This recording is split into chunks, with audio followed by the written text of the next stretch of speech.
सुव यद्भद्रं तन्नयासु शान्ति शान्ति शान्ति।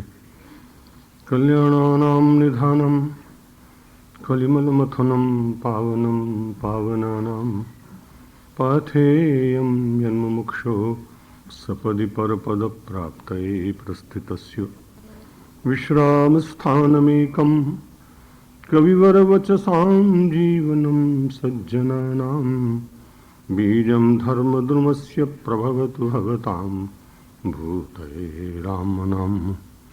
यस्यांगे च विभाति भूधरसुता देवापगामस्तके भाले बालविधुर्गले च गरलं यस्योरसूर्यालराट् सोऽयं भूतिविभूषणः सुरवरः सर्वाधिपः सर्वदा सर्वः सर्वगतः शिवः शशिनिभः श्रीशङ्करः पातु माम्। मूकं करोति वाचालं पङ्गुं लङ्घयते गिरिं यत्कृपातमहं वन्दे परमानन्दमाधवम्।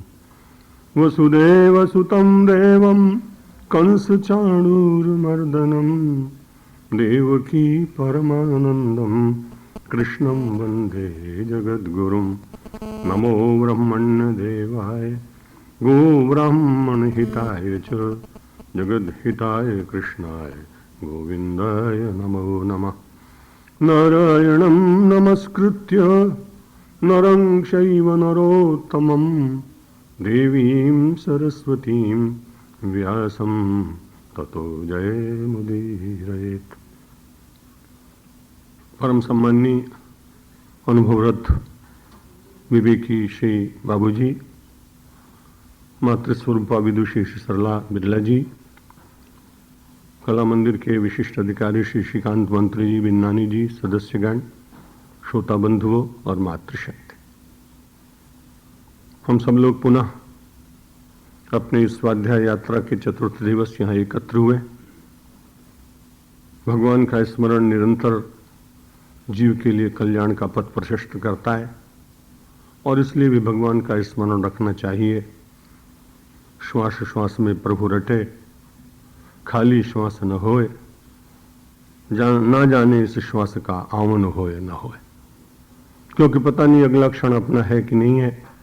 सभी लोगों ने समाचार पत्र में पढ़ा, इस देश के एक यशस्वी तरुण व्यक्ति संसार से चले गए, माधवराव सिंधिया। उनकी आत्मा को शांति मिले, उनके परिवार के लोगों को शोक सहन करने की शक्ति मिले।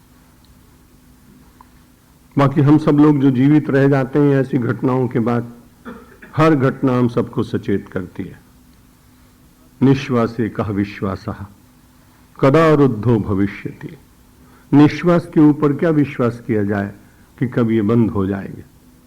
इसलिए परमात्मा का स्मरण करते हुए जीवन का प्रत्येक कार्य हम सब कर सकें, ऐसी क्षमता जगनी चाहिए।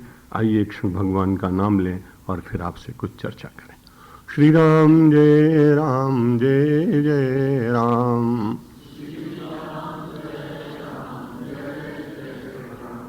श्री राम जय राम जय जय राम। श्री राम जय राम जय जय राम।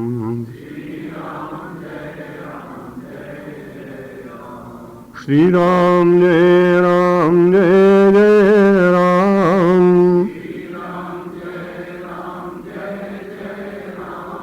श्री राम जय राम जय जय राम।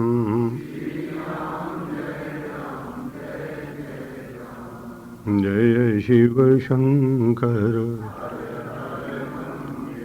जय शिव शंकर जय शिव शंकर। कल के प्रवचन प्रसंग में वर्षा के कारण श्रोताओं की संख्या स्वाभाविक अत्यंत न्यून हो गई थी और कल मैंने कहा भी था कि बरसात और वेदांत में प्रतिस्पर्धा में वेदांत कुछ पिछड़ गया और बरसात आगे निकल गई और ऐसा होता रहता है। हम सब लोगों को इस बात की बहुत चिंता होती नहीं, जब अपने कर्तव्य का पालन करने की दृष्टि से कोई कार्य किया जाता है तो उसके पीछे या उसके आगे जो कुछ भी होता है उसकी बहुत चिंता संतों को और अपने कर्म पथ पर चलने वाले यात्रियों को कभी करनी नहीं चाहिए। और वैसे भी कल जिसका वर्णन किया गया कि साधक कैसा होना चाहिए, उसका अधिकार कैसा होना चाहिए, अधिकार का अर्थ मैंने निवेदन किया, लौकिक अधिकार नहीं है। अधिकार का है पात्रता, योग्यता, और उसके आध्यात्मिक गुणों की जो संग्रह है आध्यात्मिक गुणों का, वही अधिकार शब्द से यहां लक्षित होता है। उसको प्राप्त करने से पहले व्यक्ति को कहां जाना है, किसके पास पहुंचना है। ट्रेन में तो बैठना है, बड़ी सीधी सी बात है, प्लेटफॉर्म पर भी पहुंचना है, गाड़ी में भी बैठना है, लेकिन उससे पहले कहीं तो जाना पड़ेगा, और वो होगी टिकट जहां से बटते हैं उस बुकिंग क्लर्क के पास जाना होगा, उस विंडो पे जाना होगा। आप नहीं जाते हैं, संपन्न व्यक्ति हैं, मंगा लेते होंगे, लेकिन किसी न किसी को तो जाना ही पड़ता है। ठीक इसी प्रकार से इस अध्यात्म के मार्ग में दूसरे से काम नहीं चलता है, व्यक्ति को स्वयं जाना पड़ता है। मेधावी पुरुषो विद्वान ऊहापोह विचक्षणा अधिकार्य आत्मविद्यायाम मुक्त लक्षण लक्षिता।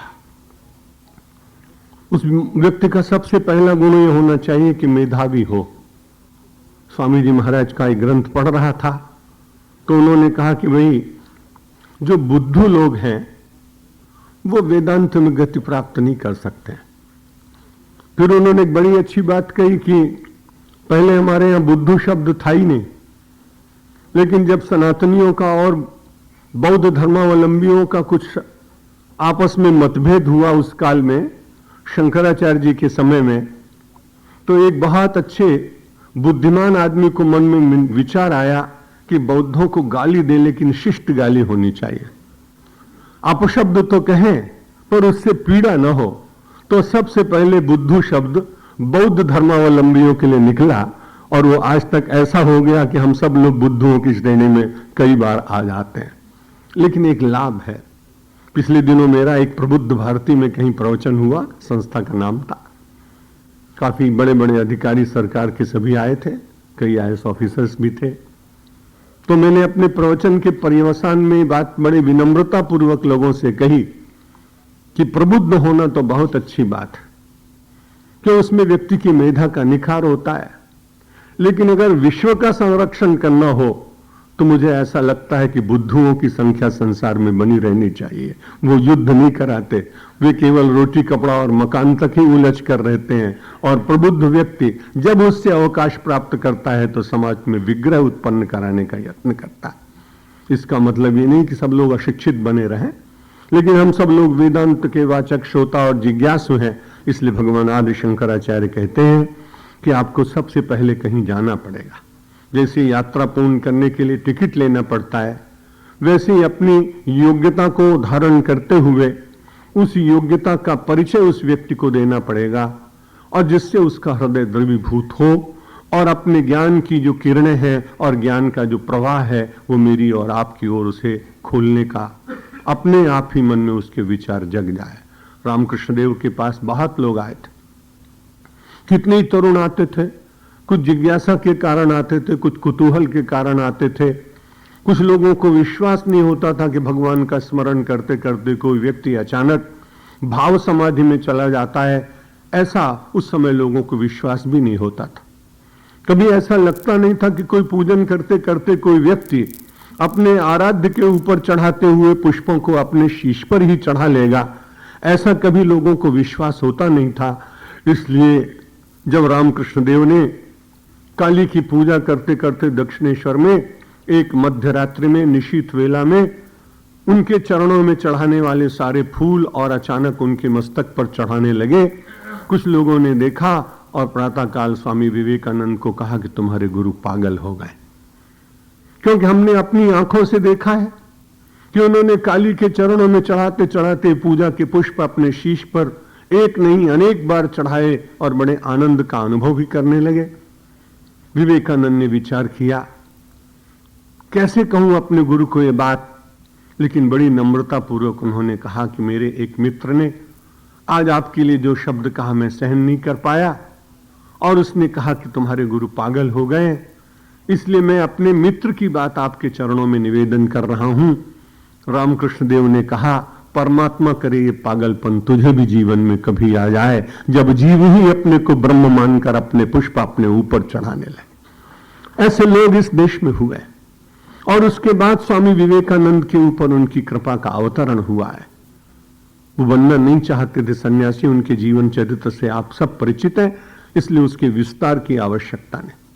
लेकिन रामकृष्ण देव ने अपने कृपा की किरणों से जो शक्तिपात किया, अपने स्पर्श से उनके जीवन के पूर्व कर्मों को दग्ध करने का अद्भुत प्रयत्न इतिहास में किसी महापुरुष के द्वारा हुआ तो ये बंग प्रांत की धरती, वो दक्षिणेश्वर, वो पंचवटी धन्य है, जहां एक ऐसे अलौकिक पुरुष को एक महापुरुष के द्वारा, जो एक विद्वान है और दूसरा बालपोथी जानता है केवल उस, लेकिन हुआ क्योंकि पहुंचे कहां, अपनी इच्छा से पहुंचे या प्रारब्ध की कृपा से पहुंचे एक अलग बात है, लेकिन समासाद्य दया सिंधुम गुरुम ब्रह्म विदुत्तमम, जो ब्रह्म को जानने वाला ब्रह्मविद है उसमें कोई अंतर नहीं होता। उपनिषद ने भी इस बात को स्वीकार किया, ब्रह्मविद ब्रह्मैव भवति, ब्रह्म को जानने वाला ब्रह्म जैसा ही होता है, लेकिन उसमें दंभ नहीं होना चाहिए, उसकी अपनी इच्छा नहीं होनी चाहिए कि लोग मुझको ब्रह्म की तरह से माने।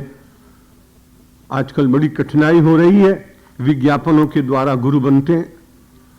सैकड़ों लोगों को कहा जाता है कि अपनी अपनी डलिया में हमारी पुस्तकें पहले खरीद कर रखना, उसके बाद पंक्ति में बैठ जाना, और हजारों की संख्या में लोगों को दीक्षित करने का अशास्त्रीय प्रयत्न इस देश में दिखाई पड़ता है। मुझे किसी व्यक्ति से विशेष रूप से न प्रेम है न द्वेष है, लेकिन जहां शास्त्रीय परंपरा की बात है वहां नम्रता से निवेदन करूंगा कि यहां लिखा हुआ है समासाध्य, आपको स्वयं जाना पड़ेगा, खोज करनी पड़ती है, नहीं तो बड़ी कठिनाई है कि बाद में वो शिष्य छोड़ भी देता है। मार्ग में जा रहा था एक वैरागी साधु, और जहां जहां गांव में जाता तो उसे बहुत सारा सीधा मिलता था। सीधा का अर्थ होता है अनाज, आटा, दाल, चावल वगैरह, और उसकी कुटीर में 2-4 लोग रहते थे। अब उसको आवश्यकता पड़ी कि कोई व्यक्ति मिल जाए तो इस सब उठाने में मेरी मदद करेगा, तो कोई भोला सा एक आदमी मिल गया, तो उसके कंठ में उसने एक छोटी सी कंठी बांध दी और उसने कहा तुम मेरे शिष्य हो गए। बड़ा प्रसन्न हुआ। जहां जहां जाता बहुत अच्छा भोजन भी मिलता, क्योंकि एक ही दिन के लिए तो जाता था वो महात्मा, इसलिए लोग बड़ी श्रद्धा से उसे जिमा देते थे। लेकिन सामान बढ़ता गया, सामान बढ़ता गया, बेचारा लादते लादते बहुत थक गया। वो रोज प्रातः काल कहता कुछ ज्ञान ध्यान की बात बताइए, कुछ स्वाध्याय कराइए, कुछ आत्म कल्याण का मार्ग बताइए, लेकिन उस वैरागी साधु ने उसको कुछ बताया नहीं। वो इतना थक जाता वस्तुओं को लेकर चलते चलते, अचानक एक कुआं आया। घटना सत्य होगी कि नहीं मालूम नहीं, पढ़ी थी मैंने। जब वो कुआं आया तो उसके बाद में तुरंत उस शिष्य ने अपने गले की कंठी खोली, और कंठी खोलने के बाद में वहां कोई एक ऊंट चर रहा था, और उस ऊंट के कंठ में वो कंठी बांध दी। चेले ने उसको लाकर के गुरुजी के हाथ में दे दिया और कहा, महाराज जिस अर्थ में आपने मुझे शिष्य बनाया था, ये काम मुझसे अधिक ये कर पाएगा, और आज से मैं छुट्टी करता हूं, सामान लादने के लिए आप इसको अपना चेला बना के ले जाइए। लोभी गुरु और लालची चेला तो पड़ा नरक में ठेलम ठेला, स्वर्ग तक तो पहुंचता ही नहीं, नरक में ठेलम ठेला शुरू हो जाता है। इसलिए बहुत अच्छी बात हमारे भगवान आदि शंकराचार्य कह रहे हैं, ब्रह्म विदुत्तमम, जो ब्रह्मविद हो और ब्रह्मविद में भी उत्तम हो, श्रेष्ठ हो, जिसे ये ज्ञात भी ना हो कि मुझे ब्रह्म ज्ञान हो गया है। जिसे ज्ञात हुआ उसे अपनी ज्ञात वस्तु का अभिमान होता है। मुझे ये ज्ञात हो जाए कि मेरे लोग बड़ी प्रशंसा करते हैं और मैं उसमें रोज झूमता रहूं, तो मुझसे ज्यादा कोई अहंकारी व्यक्ति दूसरा समाज में आपको नहीं मिलेगा। जो वस्तु का बार बार ध्यान करता है तो उसकी स्वाभाविक रूप से उसकी स्मृति उसके भीतर अहंकृति का प्रवेश कराती है। रूप का हो, विद्या का हो, ज्ञान का हो, लौकिक संपत्ति का हो, मिली ये बड़ी अच्छी बात, लेकिन मिली किसके द्वारा ये विचार करना चाहिए। जो प्रेषक है यदि उसका ध्यान रहेगा तो तुरंत मन में विचार आया कि मेरे जैसे तो कई लोग संसार में योग्य होंगे, उनको क्यों नहीं मिला। मेरे जैसे पुरुषार्थ करने वाले लोग तो बहुत होंगे, उनको क्यों नहीं मिला। मेरे जैसे अनेक सन्यासी होंगे, लेकिन परमात्मा ने इतना सम्मान उनको क्यों नहीं दिलाया। तब तुरंत उत्तर आएगा, ये तुम्हारी योग्यता का फल नहीं। निश्चित रूप से तुम्हारे पूर्व जन्म के पुण्य का फल हो सकता है, और पूर्व जन्म के पुण्य के फल के साथ भी उस फल को उदय करने का जो सबसे बड़ा है वो तो परमात्मा ही है। इसलिए व्यक्ति प्रेषक को देखता है। व्यक्ति गया कहीं विदेश, पहली बार गया था, बहुत सामान्य सा व्यक्ति था, बहुत कोई मूल्यवान वस्तु नहीं ला सकता था, लेकिन अपने प्रियजन के लिए कोई वस्तु लेकर आया, क्योंकि उसके पास इतने पैसे नहीं थे। लेकिन मन में विचार किया कि विदेश से जा रहा हूं, जिससे सर्वाधिक प्रेम करता हूं वो प्रश्न मुझे करेगा कि तुम मेरे लिए कुछ लाए क्या। बड़ी सामान्य सी वस्तु, और उसने जब प्राप्त की उसके परिवार में उसकी पत्नी ने, तो अपनी अनेक सहेलियों को दिखाया। उसने कहा, देखो मेरे पति विदेश से वस्तु मेरे लिए लाए हैं। सहेलियों ने उसका उपहास किया, कहा ऐसी वस्तु तो इस देश में बहुत मिल जाती हैं, ऐसी वस्तु तुम्हारे पति लाए। तुरंत उसने कहा, देखो मैं इसलिए प्रसन्न हूं, मैं वस्तु को नहीं देखती हूं, जब जब मेरा मन इस वस्तु के प्रति आकर्षित होता है या मैं इस वस्तु को देखती हूं, तो मेरा मन केवल इतना ही कहता है, मेरे पति वहां जाकर भी मेरा विस्मरण नहीं कर सके और मेरे लिए छोटी सी वस्तु लाए। वस्तु का महत्व नहीं है, जिसने प्रेषित किया है, जिसने दिया है, उसका महत्व है। विद्या मिली, रूप मिला, ज्ञान मिला, सुख मिला, दुख मिला, अनुकूलता मिली, प्रतिकूलता मिली, लेकिन यदि आप ब्रह्मविद हो रहे हैं या ब्रह्मविद होने के मार्ग पर चल रहे हैं, तो आपकी निष्ठा ऐसी हो जाएगी कि उसे प्रेषक को देखने का मन में विचार होगा। और जब प्रेषक को देखने की इच्छा होगी तो भगवान दिखेंगे, ईश्वर दिखेंगे, अपना स्वरूप दिखेगा। तो इस प्रकार से रामकृष्ण देव ने ब्रह्मविद जो थे उनके पास समासाध्य विवेकानंद जी पहुंचे, और उनका मन नहीं था सन्यास का, लेकिन फिर भी वे अति श्रेष्ठ सन्यासी के रूप में विश्व में प्रसिद्ध हुए। रामकृष्ण देव ने एक दिन सहज रूप से कहा, नरेंद्र मैंने तुम्हें बहुत भगवान से और काली से प्रार्थना करके अपने पास बुलाया। नरेंद्र ने पूछा, बाबा ऐसी क्या बात थी, बहुत सारे युवक आते थे। उन्होंने कहा, ध्यान में मैंने देखा किसी में एक दल है, कोई द्विदल है, कोई शतदल है, लेकिन नरेंद्र में मुझे सहस्त्रदल कमल दिखाई पड़ा, इसलिए मैंने तुम्हें बहुत आकर्षित करके और अपने पास लाने का प्रयत्न किया है। कभी सद्गुरु प्रेरणा करके किसी को अपने पास बुला लेते हैं, और कभी मेरा और आपका पुण्य ईश्वर की कृपा से प्रतिफलित होता है और हम ऐसे किसी सद्गुरु के पास पहुंच जाते हैं। कल रात्रि के प्रवचन में अंतिम पंक्ति की व्याख्या रह गई थी, ब्रह्मानंदम परम सुखदम केवलम ज्ञान मूर्तिम द्वंद्वातीतम गगन सदृशम तत्वमस्यादि लक्ष्यम एकम नित्यम विमलम अचलम सर्वति साक्षिभूतम भावातीतम त्रिगुण रहितम सद्गुरुम तम नमामि। उस ब्रह्मविद गुरु की महिमा का वर्णन किया, जिसको हम सब लोग कई बार रोज पाठ करते होंगे। उसमें कहा गया भावातीतम। हम सब लोग निश्चित रूप से भाव में कई बार बन जाते हैं। कोई अत्यंत भावपूर्ण हमारा अभिनंदन करे तो उस व्यक्ति को बार बार देखते हैं। किसी ने बहुत अच्छी वस्तु दे दी तो उसके प्रति भी हमारे मन में विचार आता है। लौकिक शिष्टाचार में कृतज्ञता बड़ा सद्गुण है, लेकिन वेदांत की दृष्टि से निरंतर इन सब बातों का विचरण करने के कारण जो समय का अभाव होगा, उसमें फिर ब्रह्म विचार बंद हो जाएगा।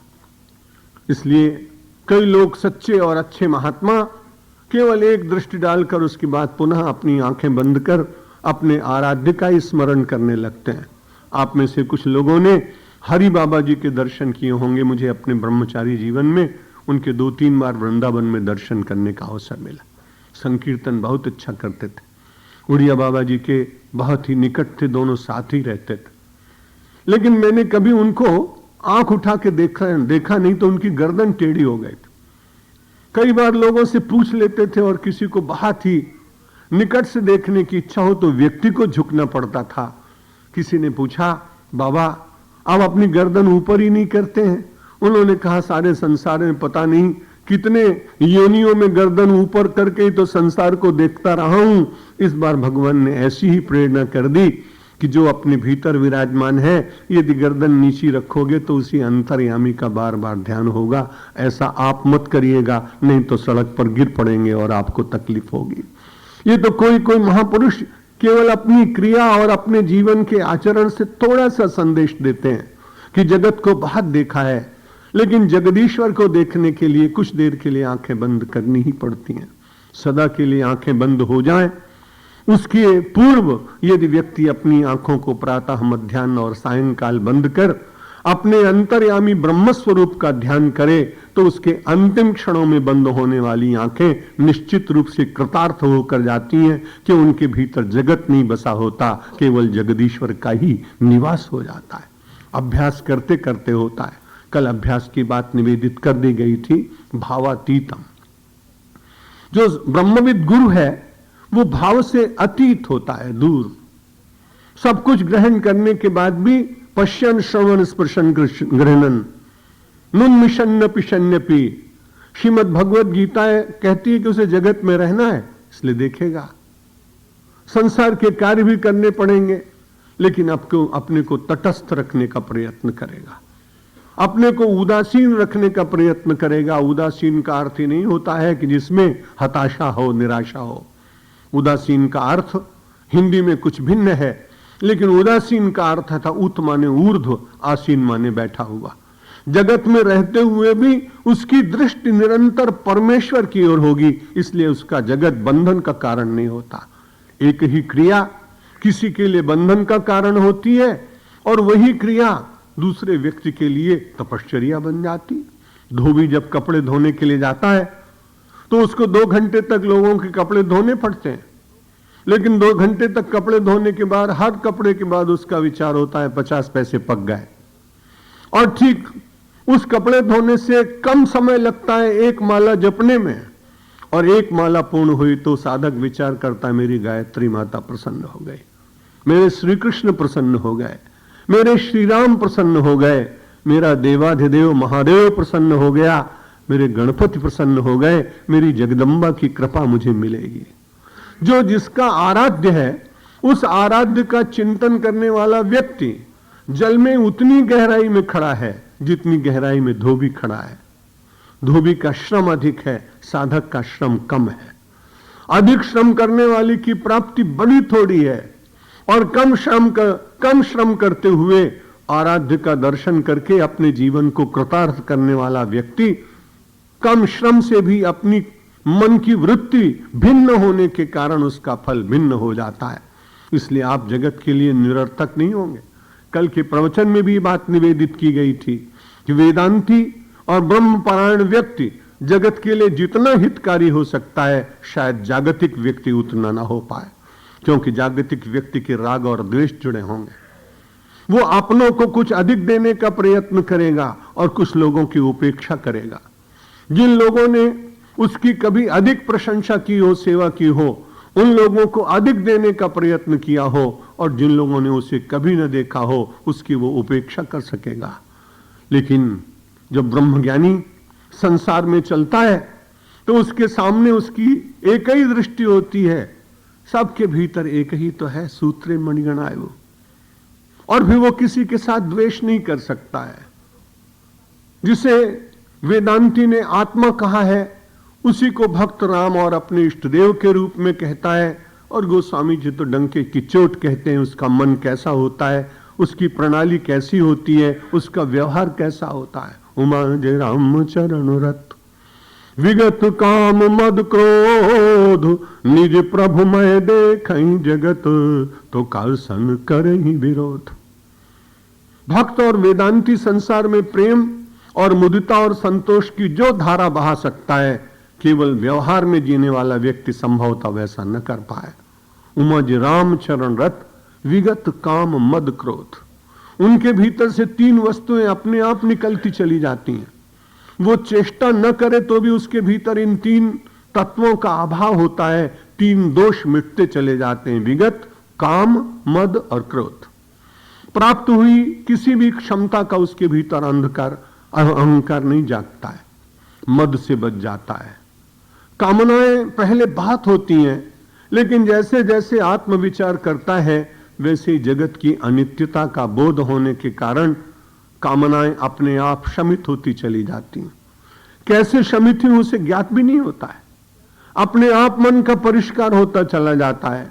वर्षा ऋतु में स्वर्गाश्रम में ब्रह्मचारी जीवन में कैलाशानंद नाम के एक स्वामी जी थे।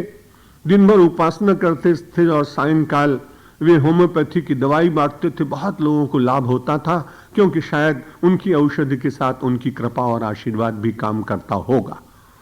मैं उनके दर्शन करने के लिए गया। संतों के दर्शन करने का पहले से ही बड़ा मन में अभ्यास और रुचि रहती थी। लगता था कि उनके जीवन से कुछ न कुछ प्रेरणा हमारे जैसे सामान्य साधकों को निश्चित रूप से मिले। मैं गया और मैंने देखा वर्षा का काल, जल भरा हुआ गंगा जी का। मैंने कहा महाराज इसमें मृत्तिका और रेत बहुत है, आपको पथरी आदि के रोग हो सकते हैं, इसलिए आप इस जल को न पिया करें, केवल आचमन कर लें या प्रक्षालन कर लें या प्रोक्षण कर लें तो यही ज्यादा अच्छा होगा। स्वामी जी महाराज ने कहा कल आना तुम। मैं दूसरे दिन पुनः दर्शन करने के लिए गया। बाल्टी रखी हुई थी, जल भरा हुआ था। उन्होंने कहा ये जल देखो कल वाला ही तो है ये। मैंने कहा ये तो बड़ा निर्मल हो गया। उन्होंने कहा नहीं 24 घंटे का समय लगा है, निर्मल हुआ। मैंने कोई प्रयत्न नहीं किया। कुछ लोग तो निर्मली बूटी डालकर उसको शुद्ध करते हैं और मृत्तिका नीचे बैठ जाती है, लेकिन मैंने ऐसा कुछ नहीं किया। ये मृत्तिका अपने आप ही धीरे धीरे बैठ गई और ऊपर कितना निर्मल जल दिखाई पड़ रहा है। जब ये घटना घटी तो मुझे ऐसा लगा कि वेदांत का अभ्यास करने वाला अपने हृदय रूपी बाल्टी में कर्मों और कर्म की वृत्तियों के मिले हुए जल को तो पहले तो अनुभव करता है, लेकिन जैसे जैसे सद्गुरु की कृपा होती है, व्यक्ति का अभ्यास होता है, मन की लगन होती है, शास्त्र का अवतरण होता है, वैसे वैसे कामना कहां नीचे बैठ गई ये पता ही नहीं लगता है और केवल अपने हृदय रूपी पात्र में निर्मल विचारों के जल में स्नान करता हुआ अपने जीवन को धन्य बनाता। बाहर के जल से तो स्नान करना ही चाहिए, लेकिन कल ये सुना हम सब लोगों ने न स्नाने न दाने न प्राणायाम परण च, केवल प्राणायाम के द्वारा, केवल दान के द्वारा, केवल स्नान के द्वारा आत्मसिद्धि नहीं होती। इसलिए मेधावी पुरुषो विद्वान ऊहा पोह विचक्षण अधिकार्य आत्मविद्यायाम मुक्त लक्षण लक्षिता। और उसके भीतर एक तर्क की शक्ति भी जगनी चाहिए। ऊहा पोह विचक्षणा, दो बातें, कहीं पर तर्क का निषेध भी है, क्योंकि परमात्मा के कुछ ऐसे भाव हैं जो तर्क के द्वारा सिद्ध ही नहीं होते। उस समय के लिए हमें और एक दूसरा आदेश शास्त्रों ने दिया, अचिंत्याः खलु ये भावा न तांस तर्केण योजयेत। जो अत्यंत अचिंत भाव है, जहां बुद्धि पहुंच ही नहीं पाती। और उपनिषद ने भी कहा कि कोई एक स्थिति ऐसी है, ब्रह्म विचार करते करते एक ऐसी उलझन मनुष्य के सामने आ सकती है कि जहां उसको उसका उत्तर मिले ही नहीं। और जहां उसको उत्तर न मिले वहां समझ लेना चाहिए कि बस जहां तक पहुंच सकते थे वहां तक पहुंच गए। कैलाश तक पहुंच सकते हैं क्योंकि वहां मार्ग बन चुका है। अब बहुत सारी वहां जीपें भी जाती हैं, पैदल भी चलते हैं, घोड़े पर भी चढ़ते हैं, पहुंच गए कैलाश तक। अब कैलाश के आगे भी कोई चोटी दिखाई पड़ी तो मान लेना चाहिए कि बस यहीं तक पहुंचने से अपने को आनंद मिल गया, मानसरोवर का दर्शन हो गया, शीतलता का अनुभव हो गया, कैलाश भगवान शंकर के दर्शन हो गए। अब यहां तक पहुंच गए तो उसके बाद कुछ और है, इसको जानने की आवश्यकता भी क्या है। इसलिए कहा यतोवा, जहां से कहा, जहां से मन बुद्धि और ये सब कुछ लौट आते हैं, वहां पहुंचते नहीं हैं।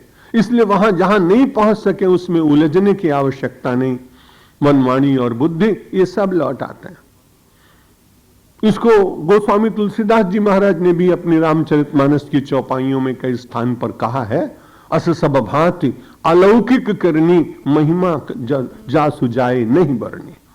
जिसकी महिमा का वर्णन करने में वाणी थक जाती है, बुद्धि पहुंच नहीं पाती, वे अचिंत्य भाव। और जो अचिंत्य भाव है उनके लिए शास्त्रकारों ने कहा मत उलझिए, चिंता मत करिए, अचिंत्याः खलु भावा न तांस तर्केण योजयत। लेकिन तर्क को थोड़ा जागृत रखना चाहिए। संपूर्ण तर्क का निषेध नहीं है, इसलिए भगवान आदि शंकराचार्य कहते हैं ऊहापोह विचक्षणः। आध्यात्मिक चिंतन में थोड़ा उथल पुथल भी चलनी चाहिए। ऊहापोह का सीधा अर्थ है उथल पुथल। बार बार सोचे कि इसमें क्या है, ये कितने दिन तक मेरे साथ, अपनी शक्ति, इसकी सीमा कितनी है, जिस विचार को, जिस पदार्थ को मैं प्राप्त करना चाहता हूं, इसकी सीमा कितनी है। इस सीमा को नापने के लिए वो बुद्धि का प्रयोग करेगा और जाएगा किसके पास? भावातीतम। संसार के जितने प्रभाव हैं उन प्रभावों से जो अतीत है, संसार में है लेकिन संसार के प्रभाव से अतीत है, यानी मान हुआ तो उसकी रेखा उसके ऊपर नहीं, अपमान हो गया तो भी कोई चिंता की बात नहीं।